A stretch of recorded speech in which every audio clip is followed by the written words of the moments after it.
What is up, guys? It is Rip City Rundown, and we're now here for some Sweet 16 matchups. We've got my favorite matchup of the entire tournament. It's got two of my favorite teams in it, UNC versus UCLA. This is about to be an insane game. Game of the tournament alert. Before I get into it, make sure to subscribe, like, and comment. You guys have really loved these preview videos. A lot of new subscribers, a lot of new viewers. So make sure to subscribe because, again, every single game we are going to preview to help you pick your brackets. So ESPN is obviously going to come out with their bracket second chance game thing, and you're going to have a chance to pick some new games. So you might want to listen to this video, take it, and apply it to your bracket. So UCLA, UNC, we'll talk about UNC first. UNC, right now, you could argue, other than St. Peter's, is the darling of the tournament. 8th seed, absolutely destroyed Marquette first and was on the verge of destroying Baylor until Baylor mounted a 25-point comeback, sent the game to overtime. Would have been the largest comeback in NCAA tournament history. But UNC prevailed, and they prevailed in spectacular fashion. RJ Davis, 30 points. Armando Bacot, another double-double. Those guys just going back and forth. Brady Manick had 28, but he got ejected with 10 minutes left, and that's where the game turned. Baylor mounted a 38-13 run after Manick got ejected with 10 minutes left. Caleb Love then fouled out with like 5 minutes left. And then UNC was down so many players. They're already missing 2 of their players that left the team earlier in the year. And then they really only play 5 men.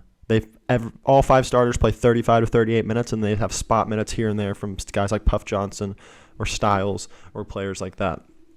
But Styles came in, hit big shots. Justin McCoy, the Virginia transfer who doesn't play a lot, came in and provided valuable minutes, and RJ Davis and Armando Bacot led them to the victory. That is a game that will give them so much confidence. I mean, that's the defending champ right there. That is a really good team. They absolutely destroyed them with all 5 of their starters on the court, and then once 2 of their key starters had to leave the game, Baylor obviously mounted a comeback. But to have the perseverance and the will to win that game with a lot of guys that don't get a lot of minutes playing, that's huge for North Carolina. That is a huge momentum boost. Hubert Davis, has these guys firing on all cylinders.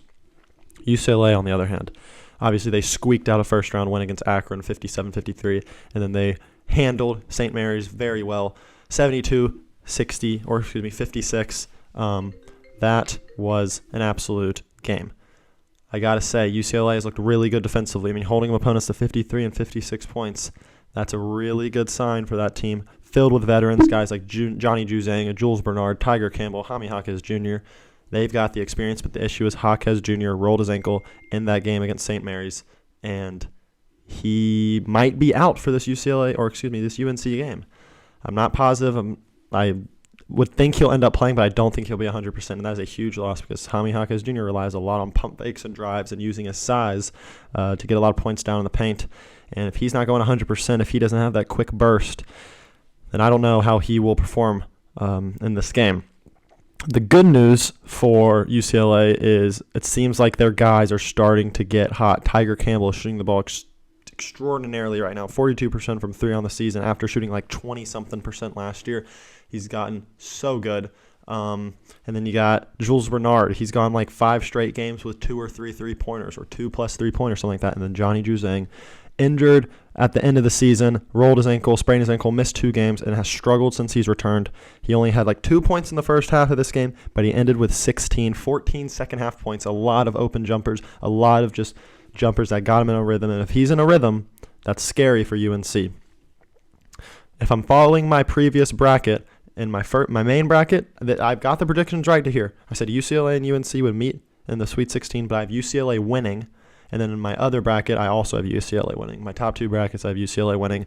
But I could really see UNC win this game. Whatever the spread is, whatever it'll be, you are taking the plus money or the plus spread. So if it's UCLA minus 4.5, you're taking UNC plus 4.5 because this is going to be an absolutely close game. Trust me. I think UCLA is going to squeeze it out. But if Jaime Jaquez Jr. is not playing in this game, UNC has a really good chance to win because they are firing on all cylinders. They haven't played, even though Baylor's really good, UNC hasn't played a defensive team like UCLA. UCLA is one of the better defensive teams in the country.